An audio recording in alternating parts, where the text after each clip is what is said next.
1386 Paris. The crowd that gathered in the city square that morning didn't come for an ordinary execution. The defendant's hands were bound. It wore a court uniform. The charges were read aloud. But this defendant was not human. Paris put a pig on trial that day, in a real court, before a real jury, with full legal proceedings. And that is the most innocent thing in this video, because some of the punishments the Middle Ages created went so far. Executioners refused. The church said stop, and some pages of history are still deliberately left in the dark. What were those punishments, and why were they banned? Imagine, you wake up before dawn. Your neighbor knocks on your door. "There's a public execution today," he says. "Hurry up, before the good spots are gone." And you are excited. In the Middle Ages, justice was a performing art. Executions were scheduled on Sundays, religious holidays, festival days. Because the goal wasn't only to punish. The goal was to make people watch. Everyone, every age. But inside this system lived a strange paradox. Executioners, the men who actually did the work, were the most outcast people in society. They couldn't shop at the market, because anything they touched was considered contaminated. They couldn't enter a church, or they used a separate door. And yet without them, the system couldn't function. And one of those men, one day, put down his tools. "No," he said, "I cannot do this. We'll get to that moment. But first we need to understand what built this system." The 1100s, no central government in Europe, no legal code, no standard. In one city, the punishment for theft was amputation. In another, just a fine. But in some cities, in certain eras, punishment became an art form, and the artists went too far. Think about your worst fear. Spiders, darkness, enclosed spaces. Medieval interrogators had already figured this out, and they found the most effective answer: the rat. The method was simple, diabolically simple. A large metal bucket was placed against the prisoner's abdomen. Rats were put inside. Then the outside of the bucket was heated. The rats panicked, and a panicked rat only has one way out, one direction. In documented cases, prisoners lasted an average of 3 to 6 hours. But the duration isn't the terrifying part. This is, during the Dutch Revolt, this method was used systematically, meaning planned, meaning approved. Was this the worst method a state ever officially sanctioned? No. We need to look further east, much further back. 5th century BC, the Persian Empire. Greek historian Plutarch wrote something, then stopped.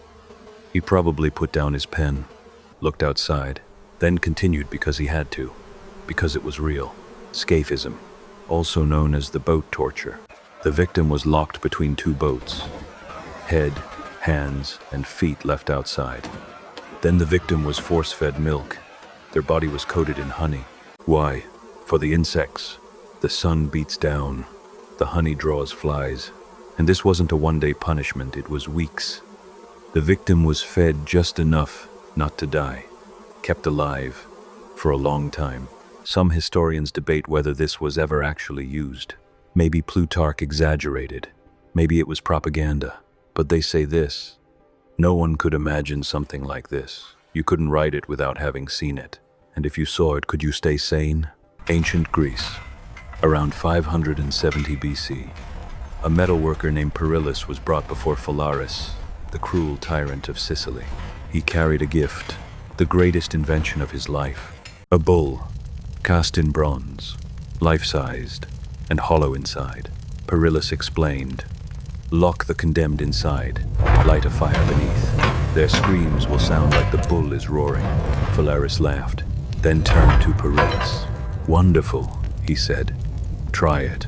Perillus was the first victim of his own invention. Rome acquired this device after conquering Greece. Did they use it? According to some sources, yes. But then something happened. Historians found this phrase in official Roman documents. This method exceeds the boundaries of humanity. Rome, the Rome of gladiator arenas, the Rome that threw humans to lions. Even they said too far. So why did only this device cross that line? England, medieval courts. The system had a loophole. If a defendant rejected the charges and chose to stay silent, the court couldn't proceed. Legal deadlock. The solution? Peine Forte et Dure, French for hard and forceful punishment. The defendant was laid on their back. Heavy stones were placed on top, slowly, more each day. They could confess, or they would die. Salem, Giles Corey, 80 years old, accused of witchcraft, refused to speak. Stones were added for 3 days. Finally, the executioner asked, "Will you speak?" Giles Corey's last words are recorded in history. More weight. Why did he choose this? Because if he confessed, his property would be seized. His family would be destroyed. He died silent, and his family kept everything. This was not weakness. Inside that system, this was the greatest act of power possible. England's official state execution method. On paper, it remained in force until 1870. Reserved only for the gravest crime, high treason. The process. First, the condemned was hanged, but taken down before death. Then their internal organs were removed while they were still breathing and burned before their eyes. Then the body was divided into 4 parts, each part sent to hang at the gate of a different city. Why 4 cities? So the message would be clear. Wherever you go, the state will find you. But as the years passed, something strange happened. Executions became so frequent that the audience started getting bored. There are records, real records. The crowd was not as large as before, writes a governor's report from the early 1700s. People no longer wished to come. Fear was a tool. But like every tool, it could go dull. And as the system grew duller, it needed more extreme methods. That's when the wheel came in. Silence, the breaking wheel, perhaps the longest used torture device in European history. The victim was bound to the wheel, or the wheel was rolled over them. Bones were broken one by one. Legs, arms, rib cage. The executioner could hasten death if he chose. This was called the mercy blow. If he chose not to, the victim could survive for days, with shattered bones, in the open air, hanging on the wheel. This punishment was used in France, Germany, England, for decades. But in 1409, the exact date is debated. Some sources say 1411, a small note was found in French archives. An executioner, no name in the records. He received the court's order, the wheel, and he refused. The single sentence he wrote as his justification has survived to the present day. This cannot be done to a human being. An executioner, a man who had spent his life putting people to death, cutting off heads, building gallows. He said, "This is too far." What happened to him? The archives go quiet. His name doesn't appear in later records.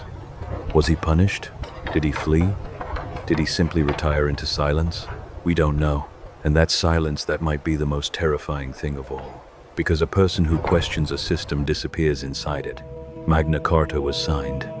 For the first time, a king said, "I cannot punish without cause." The English Bill of Rights. Cruel and unusual punishments are forbidden. The UN Universal Declaration of Human Rights. A beautiful line of progress. But wait, why were these punishments actually banned? A moral awakening? Maybe. But not only.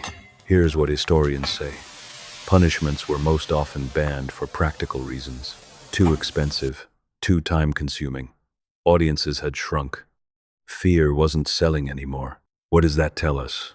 Maybe this. Humanity doesn't always progress because it becomes better. Sometimes it just wants to become more efficient. And here is the question I'll leave with you. 500 years from now, people will look back at today. What do they see? Will those people say about something we do right now? This cannot be done to a human being? Everything in this video has a source. For those who want to go deeper, The Time Traveler's Guide to Medieval England by Ian Mortimer. Torture and Democracy by Darius Rejali. Plutarch's Artaxerxes, the primary source on Scaphism. In the next video, we look at the longest-running trial of the Middle Ages. One man was prosecuted for 23 years. His guilt was never fully proven, but he was never set free. Leave a comment. Which era would have been more dangerous to live in the Middle Ages or today? Your answer might surprise you.